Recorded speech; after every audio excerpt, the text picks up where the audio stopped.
प्रिय विद्यार्थीगण, आज हम अध्ययन करेंगे अध्याय 11 प्राणायाम, जीवन का नया आयाम। प्रिय बच्चों, आप जब पढ़ते हैं स्कूल में, शाम को आप ट्यूशन पे जाते हैं और बहुत अधिक थक जाते हैं, तो इसके लिए आपको स्वाध्याय का मार्ग अपनाना चाहिए। स्वाध्याय करने से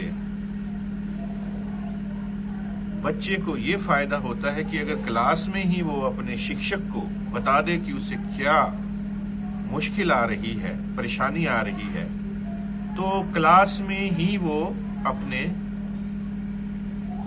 शिक्षक के माध्यम से अपनी चिंताओं को दूर कर सकता है और मानसिक शांति के लिए बच्चों को प्राणायाम करना बहुत ही जरूरी है। सुबह नहा धोकर सब दिनचर्याओं से मुक्त होकर प्राणायाम हमें करना चाहिए। प्राणायाम योग का चौथा अंग है। प्राणायाम 2 शब्दों के योग से बना है। प्राण का अर्थ है शरीर द्वारा प्राप्त व निष्कासित वायु तथा आयाम का अर्थ है उसकी गति को बढ़ाना। इस प्रकार प्राणायाम का अर्थ है प्राणों का नियंत्रण एवं विस्तार। इसके मुख्य घटक हैं पूरक, रेचक व कुंभक। प्रिय विद्यार्थीगण, रेचक, पूरब या कुंभक ये क्या होते हैं? रेचक यानी नाक से श्वास बाहर निकालना। पूरक का अर्थ है नाक से श्वास को अंदर खींचना या भरना तथा कुंभक का अर्थ है रोकना।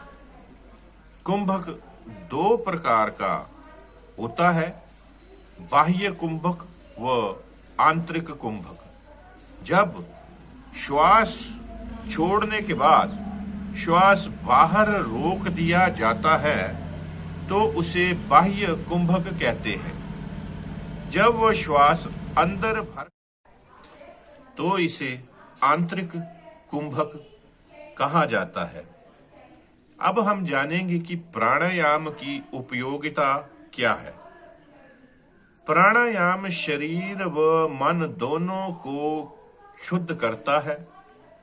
इससे स्मरण शक्ति में वृद्धि, नाड़ी संस्थान का सशक्तिकरण व चित्त तथा इंद्रियों पर नियंत्रण, पेट व छाती की मांसपेशियों को मजबूत करने सहित समस्त नाड़ी तंत्र पर भी सकारात्मक प्रभाव डालता है। श्वास उचित विधि द्वारा करने से शरीर में ऑक्सीजन का प्रचुर मात्रा में उपलब्धता होने से शरीर शक्ति संपन्न हो जाता है। प्राणायाम से रक्त संचार संस्थान सशक्त होता है। थकावट दूर करने सहित यह व्यक्ति को सांस तथा गले संबंधी रोगों को दूर करने के लिए प्राणायाम रामबाण है। प्राणायाम करने के लिए सर्वप्रथम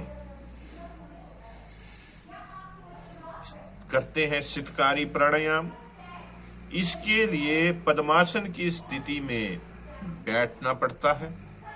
वह दोनों हाथों को ज्ञान मुद्रा की स्थिति में रखते हैं। अब दोनों दंत पंक्तियों को परस्पर मिलाएं। अपने होठ खुले रखें वह धीरे धीरे श श की आवाज करते हुए श्वास भरे। अब मुंह बंद कर ले, वो आंखें बंद कर यथाशक्ति श्वास रोकें। अब अपने दोनों नासिका तंत्रों से श्वास को बाहर निकालें। 4-5 बार इसे आपको करना चाहिए।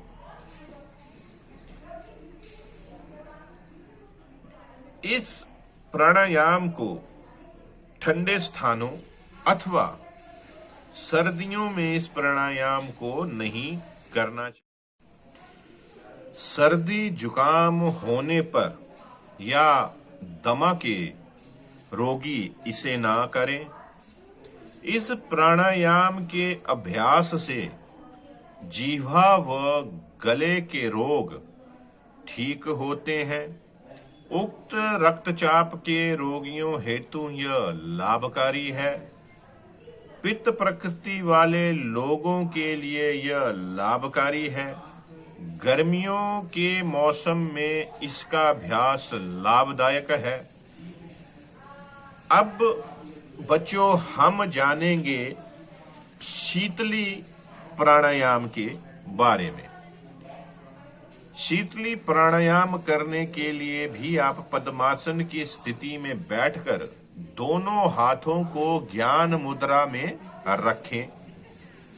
अब जीभा को गोल करते हुए मुख से बाहर निकाल सांस अंदर की ओर खींचे। अब जीभा अंदर करते हुए आंखें बंद करें। यथाशक्ति इस स्थिति में रुकें तथा दोनों नासिकाओं से धीरे धीरे श्वास बाहर निकालें। 4 या 5 बार इस प्राणायाम का अभ्यास करें। जो सावधानियां शीतकारी प्राणायाम करने हेतु जरूरी हैं, वे इसमें भी प्रयुक्त होती हैं। इसके नित्य अभ्यास से बाल सफेद होने रुक जाते हैं तथा पित्त के कारण होने वाले रोग और रक्त विकार, अमलपीत आदि दूर होते हैं। अजीर्ण व पेचिश की बीमारियों का रोकने में यह लाभदायक है। अतः गर्मियों के दिनों में इसका अभ्यास करना लाभदायक है। तो बच्चों, ये था प्राणायाम। आशा है आपको अच्छा लगा होगा। जय हिंद, जय हिमालय।